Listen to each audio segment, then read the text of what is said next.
Well, my goodness, when it comes to motion, when it comes to moving the needle, we all know the one that does that in women's sports. Notice I just didn't say women's basketball. In women's sports, we know who is not only moved the needle, but one could argue moved the needle and broke the needle clean off. And that is Caitlin Clark. When it comes to running the show in women's basketball, there's one name that leaves everyone else in the dust: Caitlin Clark. She hasn't just made an impact, she's completely redefined what it means to be a game changer. Whether it's shattering attendance records, outselling the entire league in jersey sales, or dominating on national TV, Caitlin isn't just moving the needle. She's ripped the entire gauge right off. Let's get to Luka Doncic, all right? Who, of course, plays for the Lakers now after having been traded from the Dallas Mavericks. And my goodness, he was asked about his favorite women's basketball player. This is hilarious. But believe it or not, there are still folks out there who just don't get it. Enter Luka Doncic, who recently delivered one of the most refreshingly honest takes in recent memory. When asked about women's basketball, he didn't waffle or give a politically safe answer. Nope, Luka went all in. He named Caitlin Clark as his favorite player, and let's just say, he didn't exactly roll out the red carpet for Paige Bueckers. And while Paige can be a great player in the WNBA, the WNBA media is leading us to believe she's the end-all and be-all without even playing a single game. If you stand with Caitlin, type CC all the way down in the comments below. Let's go. Who's your favorite women's basketball player? Caitlin Clark. Really? Yeah. You don't like Paige Bueckers? No, she's okay. I didn't see her playing in the women's NBA, so. She just got drafted. #1. Dallas. Luka's reaction? Straight savage. He didn't even blink before dropping Clark's name, and when a reporter tried to pivot the conversation to Bueckers, Luka gave the verbal equivalent of a shrug emoji. "She's okay," he muttered, casually revealing that he hadn't even bothered to watch Paige in the WNBA. Because, well, there's nothing to see yet. Hilarious. Who's your favorite women's basketball player? Caitlin Clark. You don't like Paige Bueckers? Quote, shrugs. She's okay. Haven't seen her play in the WNBA, so okay. I mean, he's not wrong. He's not wrong. Petty as F. It is, and it's great. And that's the punchline that the legacy media just can't take. While some outlets are desperate to force a rivalry, Luka's take exposed a reality the basketball world already knows. Caitlin Clark is the moment, and Paige is still waiting for hers. And of course, the collateral part of that is he used to play in Dallas, which is where Paige Bueckers plays now. And by the way, last I checked, her rookie game, debut game, still was not sold out as of yet, which tells you the impact or lack thereof. I mean, let's just be real. The whole exchange with Luka was hilarious, but it was also revealing. He didn't have to diss anyone. He simply didn't buy the media hype. Luka knows what elite talent looks like, and when he sees Clark, he sees a superstar rewriting history. When he hears about Paige, it's like someone talking about a trailer for a movie that hasn't been released. WNBA GMs have actually been talking about Paige, and thank God, like, just because you're seeing mad stuff, genuinely, you're going to be seeing mad stuff from the media, does not mean that the WNBA GMs are not being a little bit more honest with what they've said. It's not personal, it's professional. Caitlin has delivered under pressure, shattered records, and lifted a franchise. Paige has posters. And that's the real difference. Even among coaches and analysts who understand the game at the highest level, the consensus is starting to shift. While Paige still gets tons of press, few actually expect her to take the league by storm like Clark did. She hasn't proven herself in the fire yet.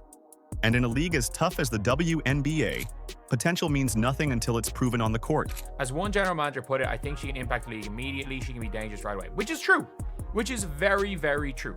Like, we can't lie and say that GMs last year did not literally say the words, I would trade my entire team for Caitlin Clark. Like, we can talk about that. Like, just, they did say that. Luka's shoulder shrug wasn't just funny. It was a reality check. Paige may be hyped, but Clark is historic. She's already changing how people watch women's basketball, how they talk about it, and most importantly, how they spend on it. Luka's quiet indifference to Paige wasn't shade. It was truth. I think it makes her special. She can fill a gap. She can fill whatever gap. And that's true. And that's the one thing with Paige, is Paige will always fit in, whereas Caitlin Clark was the system. Like, I don't know, like, how great Caitlin Clark would have been if you put her on, I don't know, if she's good enough that if you put her on every team, she would have been insanely good. But, like, Caitlin Clark fits out. She is the system. And I can guarantee you that Caitlin Clark's system is going to win a ring very soon. Now, while Luka's honesty was cutting through the noise, others in the WNBA world were trying to rewrite history. Case in point, Kurt Miller, GM of the Dallas Wings, who awkwardly suggested that Bueckers would face a tougher rookie season than Caitlin Clark because Clark had the advantage of an Olympic break. Let's break that down, because it's laughable. Basically, Wings GM conveys key difference in Paige Bueckers and Caitlin Clark's rookie season. He said the one thing when you talk about last season is that Paige won't have the benefit that Caitlin did. And this is nothing against Caitlin, but we had an Olympic break last year. So you got to see some players take a month-long break, essentially. And those rookies were coming off a grueling season in the collegiate game. They got a break and got to reset and finish strong. Caitlin Clark didn't stroll into the WNBA refreshed and well-rested. She came off one of the most grueling seasons in NCAA history, carrying Iowa to the national title game under a microscope of historic media pressure. And within 2 weeks, she was already being thrown into WNBA training camp with the Indiana Fever. This draft class, which includes Paige, is not going to have that luxury. We don't have a big break where they can almost catch a second win and then push to the finish line in the second half of the season, he continued.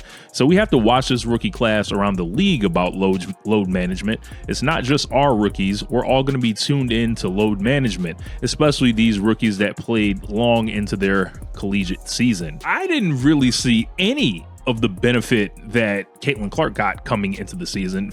There was no rest, no slow onboarding, no Olympic break for her. There was just exhaustion, relentless media attention, and a mountain of expectations. Caitlin was tossed into the fire, expected to save a franchise and, in many ways, an entire league. And what did she do with that pressure? She crushed it. She led the league in assists. She broke 62 records. She filled arenas. She made WNBA tickets the hottest commodity in sports. So please, miss us with the excuses. We want to see Caitlin Clark and we want to see Paige Bueckers. Caitlin scored more points per game, but Paige was more efficient. Paige Bueckers has had one of the best careers in the history of women's college basketball. On paper, you could make the case that Paige Bueckers has better college career than Caitlin Clark. But this is the world of television, where you're not judged based on your accomplishments, you're not judged based on your stats, you're judged based on your drawing power. And looking at these ratings for the women's tournament, it is abundantly clear Paige Bueckers might be a star, but she's not a draw. Suggesting Clark had it easier is not only incorrect, it's an insult to what she endured and achieved. It's a desperate reach by those trying to force parity where there isn't any. Caitlin Clark didn't need rest or a soft landing. She needed one thing, a basketball. And when she got it, she showed the world what greatness looks like.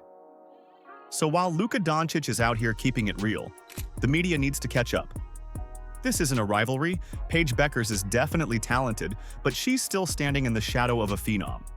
And if the early takes from real hoopers are any indication, that shadow isn't going away anytime soon. These two were the topic of conversation. Who's the better player? She's not nearly the player that Caitlin Clark is. You know, she's been really disappointing this whole tournament. We're not creating this rivalry. We're not saying they hate each other, but they are two of the best in the game right now. There's been a not-so-subtle attempt to set softer expectations for Paige Bueckers in case she fails to reach anywhere near the level Caitlin Clark hit during her rookie season. But the truth is, there's no comparison to begin with. Caitlin Clark has already claimed her place as the face of the WNBA. She's the breakout sensation who brought in a wave of new fans, packed stadiums to the rafters, and shattered television records across the board. Paige might have been a standout in college, but as far as the WNBA is concerned, she's still just a name, unproven, untested, and unchallenged on the professional stage. When she finally steps on that court, the only thing that will matter is her performance. Not the glowing media features, not the carefully crafted narratives, just the scoreboard. If the impact was what we're led to believe, two things would have happened there. All right. Her debut game would have been moved to the American Airlines Arena. It hasn't been. By the way, her game against Caitlin Clark has been moved there to where the Mavericks play. And it would have been sold out at record speed. Neither one of those things have happened. There won't be an Olympic break to give her breathing room. There won't be any built-in excuses or time buffers. In the pros, either you make an impact or you get passed over. Caitlin Clark didn't just shift the conversation. She demolished the scale. The pressure is now on Paige to prove she even deserves to be in the same breath, let alone the same tier. And if her lackluster ticket sales and absence of buzz so far are any indicator, the forced comparisons being spun by the media are already unraveling. Caitlin earned her status through performance, not predictions. No amount of PR or front office wishful thinking is going to change that. Keep that in mind, all right, as people tries to tell you who the equals are running around in this league. Nah, I don't see. Not only do I not think Paige is going to move the needle, I don't think she's going to flutter it. I don't think it's going to vibrate slightly. I don't. While Caitlin's been changing the sport through her actions on the court, another kind of storm has been brewing off the court. Behind the scenes, there's a growing divide. The so-called legacy media voices of the WNBA, who once dictated the flow of coverage and attention, are watching their influence slip away. Instead of celebrating what Caitlin Clark has accomplished for the league, many of them have chosen to discredit her, attack her supporters, and stoke pointless divisions within the fan base. So basically, we know Natalie Esquire, a serial hater when it comes to the Caitlin Clark fan base. She's pretty much a driving force behind a lot of the drama that take place in the media. You have other people like Sabria Whitaker. I'm sorry. You have so many people out there, and people like this, the committee, which is, you know, a group of really, really strong women's basketball fans on Twitter. They have influence. Dawn Staley flew 2 members of the committee to South Carolina's opening game in Paris, okay? So they're calling old guard WNBA fans the committee. These are the same people that is pushing race narratives. These are the same people that is bashing Caitlin Clark. These are the people she's talking about. Take Natalie Esquire, for example. A longtime voice in WNBA media circles, she's found herself in the spotlight not for championing the game's growth, but for going after Clark and her rising fan base. Natalie has repeatedly painted Clark supporters as problematic, blaming them for toxicity in the WNBA discourse. Whether she realizes it or not, that message betrays the truth. The backlash against Caitlin isn't about her play. It's about control. The power dynamics have shifted, and the old guard doesn't like it. The hate in Natalie Esquire's heart is so strong, LOL. She said this in 4 different ways for absolutely no reason. NBC, at Indiana Fever, we don't want her covering America's team. Natalie Esquire said only one is super problematic, emo, in my experience, and based on listening to what has been said and reported on all year, it's a common theme. I only get harassed to endure racism, receive threatening emails, DMs from one fan base, so yes, it's one. Before Caitlin Clark, women's basketball had a tight-knit media ecosystem. It was small, opinionated, and heavily gatekept. Twitter debates ruled the conversation, and a few voices had outsized influence over which players received praise and which ones didn't. Then Clark arrived, and everything changed. Suddenly, the doors burst open. New fans flooded in from all corners. NBA fans, college fans, casual viewers. They brought a fresh perspective, and most importantly, they brought numbers. Engagement spiked. Ticket sales soared. The game got bigger. But not everyone welcomed that growth. It can apply in all of sports, but there is a notable difference in one fan base with respect to the W. This tweet said, no, it's one. It's not allegedly. This is my experience, and it only comes from a specific set of fans. So yes, for me, it's one fan base. You've already heard a player say in her career she's never experienced anything like this. Stop trying to violate our experience. What some of these legacy voices couldn't stand was the fact that they weren't at the center of it anymore. They had spent years telling people what to care about, and now millions were tuning in for Caitlin Clark without needing any of their validation. And so, instead of embracing the shift, they chose to fight it. Even worse, some have tried to reframe Caitlin's success through a political lens, suggesting she's harmful to the league's diversity or doesn't represent the right kind of star. They've weaponized identity issues, not to promote progress, but to pit fans and players against each other. But here's the truth. Caitlin didn't take anything away from anyone. She created a new spotlight entirely. She didn't lock people out. She swung the door wide open. Because of her, attendance is through the roof. Merch is flying off the shelves. Sponsors who never cared about the WNBA are now pouring money into it. That's not exclusion. That's expansion. A lot of Caitlin Clark fans, and so many of them are not white. It's just insulting to assume that that's the case to the people that aren't white, to the Black Americans that do love Caitlin Clark. Eaton Thomas contrasts how white Americans view the two based on stark differences in speaking out against racial injustice. Quote, perhaps it's because, unlike Clark, Bueckers has always been outspoken about issues off the court, Thomas wrote in a Guardian article. And yet, people like Natalie Esquire continue to double down on bitterness and division, clinging to narratives that no longer resonate with the wider audience. Rather than uplifting the sport, they're dragging it down with petty grievances and outdated talking points. They can't seem to accept that Caitlin Clark doesn't just represent a player, they represent a movement, and it terrifies them. It's really hard to impact the game as a rookie. One GM said, what Caitlin did last year was so special and unique. Paige is a special player. I think she'll be a good player this year, but I'm not expecting a Caitlin-like impact, and it's an unfair bar to set. Yes, obviously. Thank you for saying the obvious. Paige is going to be really, really good. But we have had the greatest rookie season for a guard of all time. Meanwhile, Caitlin herself continues to rise above the noise. She's not wasting time engaging in back and forths or trying to prove herself to the critics.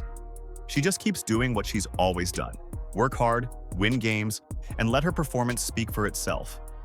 While her detractors spin and spiral, she just keeps climbing higher, backed by a growing, passionate fan base that sees through the hate and embraces the evolution. The fact is that a lot of people are talking about it like Paige is a guarantee to be an MVP year one. And I genuinely think that I just don't think that's going to be the case. And here's the bottom line. They can say whatever they want, but they can't stop what's already in motion. Caitlin Clark is the future of women's basketball. Luka Doncic didn't need a script or a media campaign to recognize it. He just said the quiet part out loud. Caitlin's the real deal. Meanwhile, the media keeps trying to manufacture Paige Bueckers into something she hasn't earned yet. But fans aren't blind. They know who's actually changing the game, and it's not someone who hasn't even played a minute of WNBA basketball yet. The critics can scream all they want, but they can't stop this new era from arriving. Caitlin Clark already owns the spotlight, and the future is only getting brighter from here. If you stand with Caitlin, type CC all the way down in the comments below. Subscribe, and turn on all notifications so you never miss out. Click the video on the screen, and we will see you in the next one.